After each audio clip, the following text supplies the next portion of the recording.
Question number 1.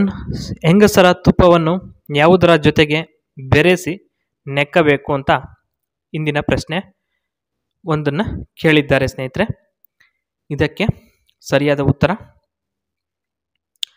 ಯಾವುದರ ಜೊತೆಗೂ ಬೆರೆಸುವ ಅಗತ್ಯವಿಲ್ಲ, ಹಾಗೆ ನೆಕ್ಕಬಹುದು ಅಂತ ಉತ್ತರ ಇದೆ ಸ್ನೇಹಿತರೆ. ಪ್ರಶ್ನೆ 2. ಹೆಂಗಸರಲ್ಲಿ ಜಾಸ್ತಿ ತುಪ್ಪ ಉತ್ಪತ್ತಿ ಆಗಬೇಕು ಅಂದರೆ ಏನು ಮಾಡಬೇಕು ಅಂತ ಪ್ರಶ್ನೆ ಸ್ನೇಹಿತರೆ. ಇದಕ್ಕೆ ಉತ್ತರ ಯಾವ ರೀತಿ ಇರ್ಬೋದು? ಈ ರೀತಿ ಇದೆ ನೋಡಿ. ಖರ್ಜೂರ ಮತ್ತು ಒಣದ್ರಾಕ್ಷಿಯನ್ನು ಚೆನ್ನಾಗಿ ಅವರಿಗೆ ತಿನ್ನಿಸ್ಬೇಕು, ಆಗ ಉತ್ಪತ್ತಿ ಆಗುತ್ತೆ. ಪ್ರಶ್ನೆ ಸಂಖ್ಯೆ 3.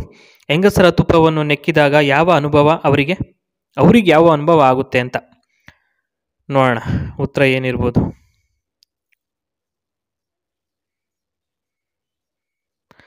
ನೆಕ್ಕಿದಾಗ ಸಕ್ಕರೆ ನೀರಿನಂತೆ ಅನುಭವ ಆಗುತ್ತೆ. ಅಂದರೆ ಸಕ್ಕರೆ ನೀರಿನ ನೆಕ್ಕಿದಾಗ ಯಾವ ರೀತಿ ಅನುಭವ ಆಗುತ್ತೋ ಆ ರೀತಿ. ಪ್ರಶ್ನೆ ಸಂಖ್ಯೆ 4. ಅವರ ತುಪ್ಪ ಯಾವ ಬಣ್ಣದಲ್ಲಿ ಇರುತ್ತದೆ?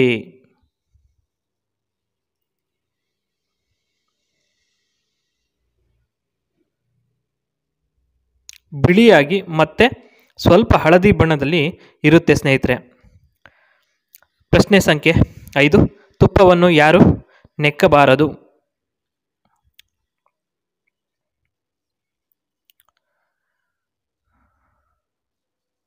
ಉತ್ತರ ಕಾಲೇಜ್ ಹುಡುಗರು ತುಪ್ಪವನ್ನು ಅಪ್ಪಿತಪ್ಪಿ ಕೂಡ ನೆಕ್ಕಬಾರ್ದು ಅಂತ ಇದೆ. ಪ್ರಶ್ನೆ ಸಂಖ್ಯೆ 6. ತುಪ್ಪ ತಿಳಿಯಾಗಿ ಇದ್ದರೆ ಮುಂದೆ ಯಾವ ಅಪಾಯ ಆಗುತ್ತದೆ?